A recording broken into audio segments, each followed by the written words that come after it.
किसी महफिल में एक बार टोपी पहनाते हैं, फिर वो आपको अगले 5 साल टोपी पहनाते हैं। इस खेल को समझिए।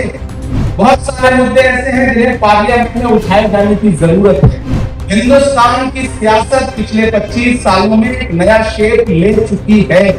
हर वफा जिंदगी जावेद नहीं होती है। दिल का हर जख्म कहीं दिल का कमल बनता है। जब शहंशाह भी हो, इश्क भी हो, दौलत भी, तब कहीं जाके कोई ताज नहीं बनता है। आरएसएस ने क्या किया? क्यों इस पॉलिटिकल सिनेरियो में आरएसएस को आप उनकी कामयाबियों को आप तबसरा करेंगे तो आप ये पाएंगे कि उन्होंने एक काम किया, और अगर वो होली में कहीं सियासी मजबूरी की वजह से ही सही खड़ा हो जाए और उसके कपड़े में एक रंग लग जाए, तो ये जो फतवे निकलते हैं, इन फतवों से भी कौम को बाज आना पड़ेगा। ये मैं बहुत कड़वी बात कह रहा हूं।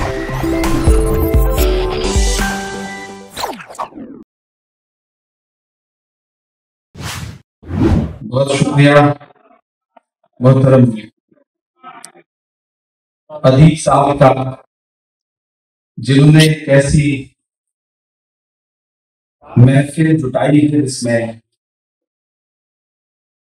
मौजूदा सियासी हालात पर और आने वाले हिंदुस्तान के मुस्तकबिल पर गुफ्तगू हो रही है।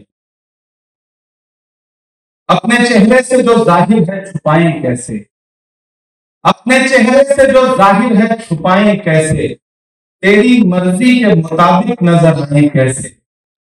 घर सजाने का तसव्वुर तो बहुत बाद का है, पहले ये तय हो के इस घर को बचाएं कैसे।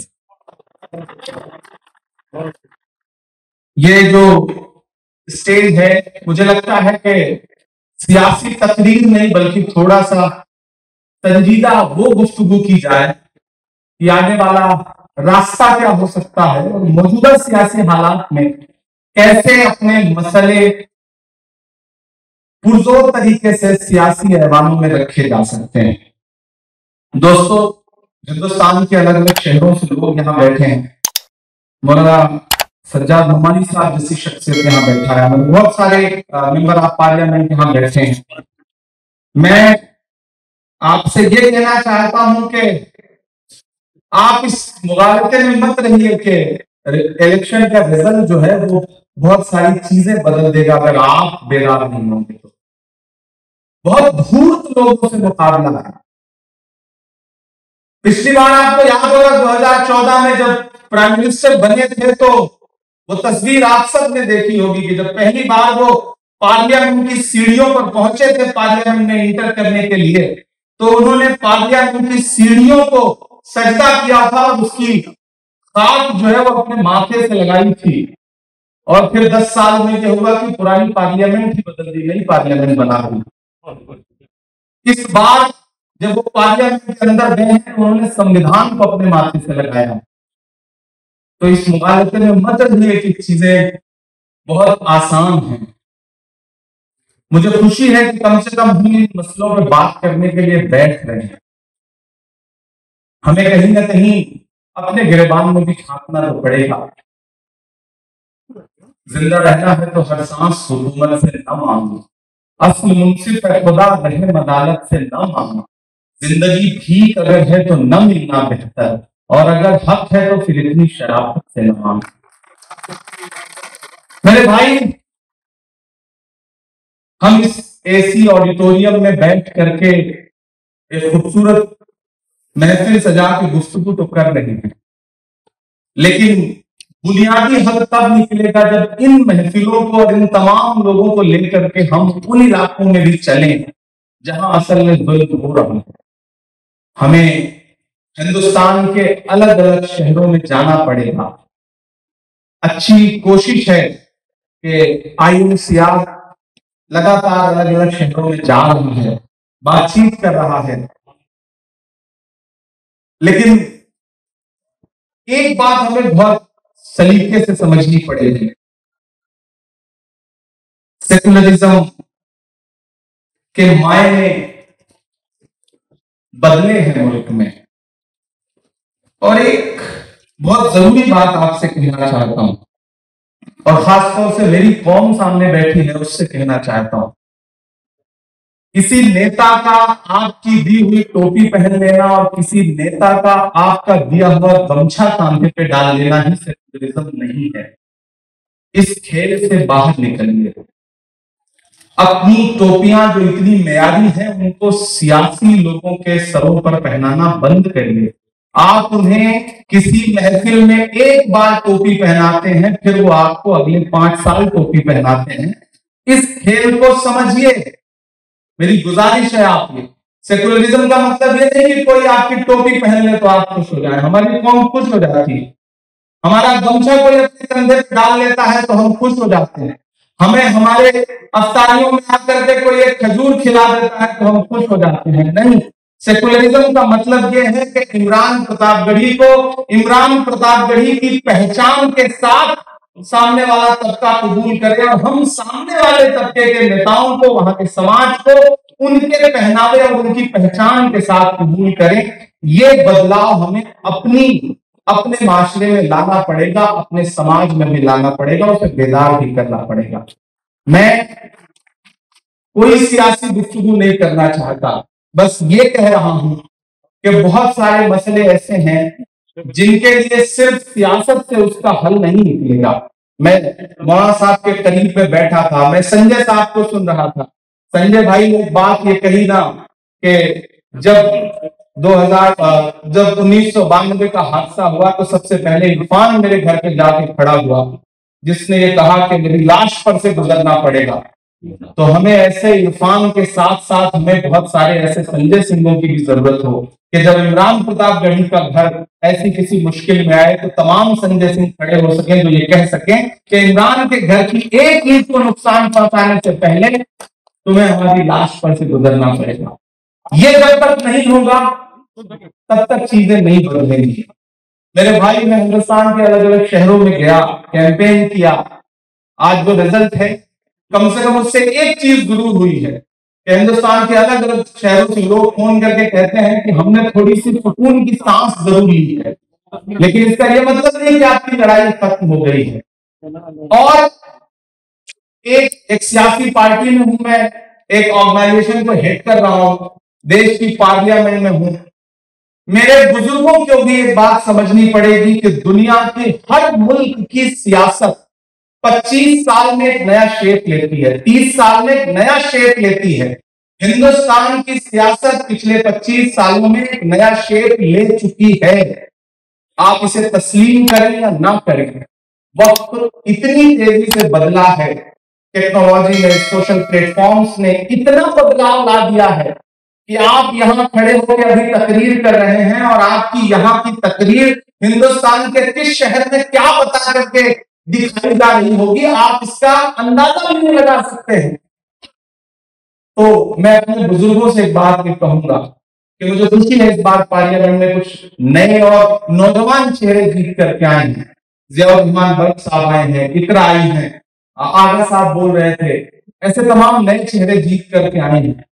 मुझे अपने बुजुर्गों से ये कहना है कि हम सब बहुत कम उम्र है, हमारे पास तजुर्बे बहुत कम है, लेकिन अब हम वहां पहुंचे हैं तो हमसे काम लीजिए, हमें अपने पास बिठाइए, हमारे कंधों पर जिम्मेदारियां डालिए, क्योंकि हमारे कंधे नए हैं और ज्यादा बोझ उठा सकते हैं, इसमें कोई तो राय नहीं है। आप हमारे कंधों पर जिम्मेदारियां डालिए और कम से कम जितने भी माइनॉरिटीज के, क्योंकि माइनॉरिटीज के इश्यूज पे बात हो रही है, जितने भी माइनॉरिटीज के मेंबर आप पार्लियामेंट जीत के आए हैं, ऐसी एक तरकीब निकालिए कि किसी शाम को एक साथ चाय पर तो बैठ सके, ताकि तमाम सियासी दलों को ये लगे कि ये एक है, इनके मुद्दों पर हमें बोलना पड़ेगा, नहीं बोलेंगे तो ये मिलकर सवाल खड़ा करेंगे।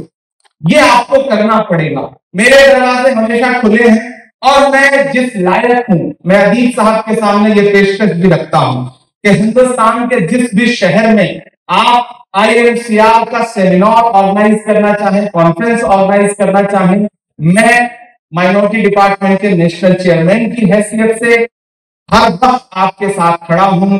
पैसा, संसाधन, रिसोर्सेस, सब कुछ जहां भी आपको मेरी जरूरत लगेगी, इंशाअल्लाह मैं किसी मौके पर आपसे पीछे नहीं रहूंगा, ये आपसे वादा करता हूं। दूसरी अहम बात, बहुत सारे मुद्दे ऐसे हैं जिन्हें पार्लियामेंट में उठाए जाने की जरूरत है।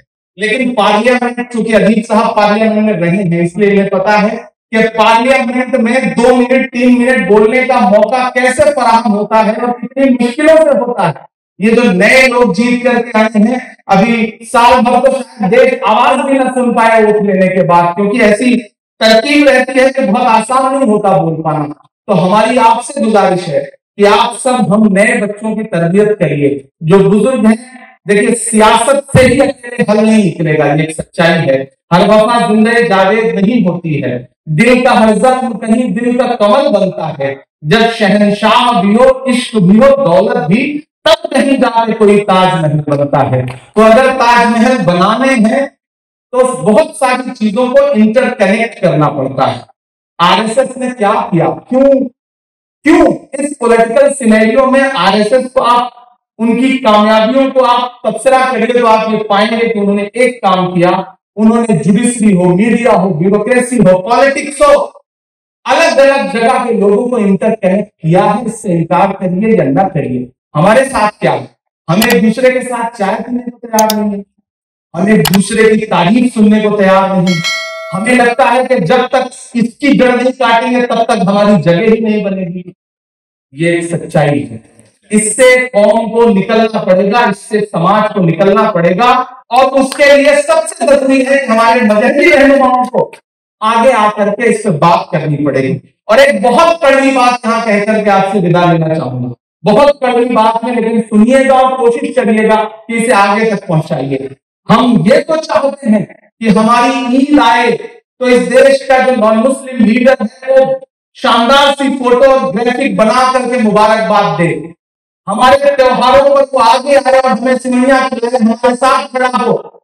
लेकिन आपका कोई नेता अगर ईद की मुबारक, होली की मुबारकबाद दे दे, और अगर वो होली में कहीं सियासी मजबूरी की वजह से ही सही खड़ा हो जाए और उसके कपड़े में एक रंग लग जाए, तो ये जो फतवे निकलते हैं, इन फतवों से भी कौम को बाज आना पड़ेगा। ये मैं बहुत कड़वी बात कह रहा हूं, ये बहुत कड़वी बात है, लेकिन आपको ये बात समझनी पड़ेगी।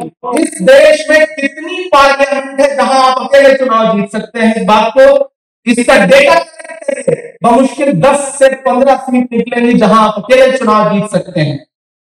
बाकी कैसे जीतेंगे? आपके साथ कौन सा समाज है जो आपके साथ कंधे से कंधा मिला करके खड़ा है? उसको बांटने की बहुत सी कोशिशें तो हुई है पिछले 70 साल में, लेकिन जोड़ने के लिए हमने 70 साल में क्या किया है, आपको ये तो समझना पड़ेगा। इस पर बातचीत तो करनी पड़ेगी, नहीं करेंगे तो ऐसे ही महफिलें जुटाइए, लोग आएंगे, लंबी लंबी तकरीरें करेंगे, हासिल नहीं निकलेगा। ये बात मान लीजिए, मेरी उम्र बहुत कम है, लेकिन मैं इस उम्र में जितना मैंने जिंदगी को जिया है उस बुनियाद पर आपसे ये बात कह रहा हूं। बहुत सारी बातें ऐसे हैं जिन्हें बहुत सारे सियासी प्लेटफॉर्म से लोग नहीं बोल सकते, उसके लिए प्रेशर ग्रुप की जरूरत होती है। मैं चाहता हूं ऐसा प्रेशर ग्रुप जनरेट हो। पिछले दिनों जब सुनहरी बाग का मस्जिद का मुद्दा खड़ा हुआ, मैं, जावेद साहब यहाँ बैठे हैं, ये मेरे पास आए और उन्होंने कहा ये सिचुएशन है, मस्जिद ढहा दी जाएगी। मैंने कहा मेरा काम यह है कि मैं इस मुद्दे को पार्लियामेंट में उठाऊंगा, आपका काम यह है कि आप इसके लिए बेदारी करिए, लोगों को बेदार करिए। और तीसरी सबसे बड़ी जरूरत यह है कि एक ऐसा ग्रुप बनाइए, एक ऐसा सोशल ग्रुप बनाइए, एक ऐसा व्हाट्सएप ग्रुप बनाइए कि जब कभी सुनहरी बाग मस्जिद के सामने बुलडोजर खड़ा हो तो एक मैसेज पर 200 लोग वहां खड़े होने को तैयार हो। मैं पहला आदमी होऊंगा जो वहां खड़ा होने के लिए आपको मिलूंगा। मैंने पार्लियामेंट में आवाज उठाई और खुशी है कि अभी थोड़ा सा मसला रुका है, लेकिन इस तरह के बहुत सारे मामले हैं जहां ना अकेले इमरान कुछ कर सकते हैं, ना एक अकेले मौलाना सज्जाद नोमानी साहब कर सकते हैं कुछ, ना एक अकेले अदीब साहब कुछ कर सकते हैं। जुगनुओं, तुमको नए चांद उगाने होंगे, इससे पहले कि अंधेरों की हुकूमत हो जाए। धूर्तों से मुकाबला है, और धूर्तों से मुकाबला करने के लिए वो इतनी बेशर्मी के साथ सिस्टम का इस्तेमाल कर रहे हैं। मैं आखिरी एक बात बता के खत्म करता हूं कि कल हम पार्लियामेंट में, राज्यसभा में खड़े होकर के नीट के खिलाफ प्रोटेस्ट कर रहे थे, वहां स्पीचें चल रही थी। हमारी एक मेंबर ऑफ पार्लियामेंट फूलो देवी नेताम, जो राज्यसभा की सांसद है छत्तीसगढ़ से, वो नाच लगाते बेहोश होकर गिर गई। और यकीन जानकर पहली बार ऐसा मेरी आंखों के सामने का मंजर है कि हम उन्हें स्ट्रेचर पर उठा के ले जा रहे थे और चेयर पर बैठे हुए चेयरमैन साहब ने झांकने की कोशिश नहीं की, जिंदा है कि मर गई। और उसके बाद पार्लियामेंट चलती रही। इससे शर्मनाक क्या हो सकता है? लेकिन जब हो रहा है तो आप समझिए किनसे मुकाबला है, किनसे लड़ना है। उन्हें पता है कि बुलडोजर आपके घरों में चलेगा तो इस देश में तबका है तो बहुत खुश होता है। आप तो कंधा है, बंदूकें उन्हें कहीं और चलानी है। इसलिए मेरी आपसे गुजारिश है कि अपने साथ एक आध ऐसा समाज खड़ा करिए कि जो सिर्फ सियासी नहीं, समाजी तौर पर और सड़क पर भी आपके साथ खड़ा हुआ नजर आए। मेरी पेशकश है IMCR के साथियों को कि हिंदुस्तान के हर शहर में चलिए, इस तरह की कॉन्फ्रेंस करिए, उन लोगों को हौसला दीजिए जो सच में सताए हुए लोग हैं, जो कमजोर लोग हैं, जिन्हें हर दिन इस तरह की नफरतों का शिकार होना पड़ता है। मैं आपके साथ खड़ा हूं, मेरा पूरा ऑर्गेनाइजेशन आपके साथ खड़ा है। हम आपसे गुजारिश कर रहे हैं इसके बाद दिल्ली में यह तरकीब हो कि जितने मेंबर आप पार्लियामेंट माइनॉरिटीज के जीते हैं, एक शाम जुटाइए, बैठते हैं, बातचीत करते हैं, बातचीत से ही किसी मसले का हल निकलेगा। मेरी जहां जरूरत हो, बदन में जो भी लहू है तेरी अमानत है, जहां जहां हो जरूरत वसूल कर लेना। बहुत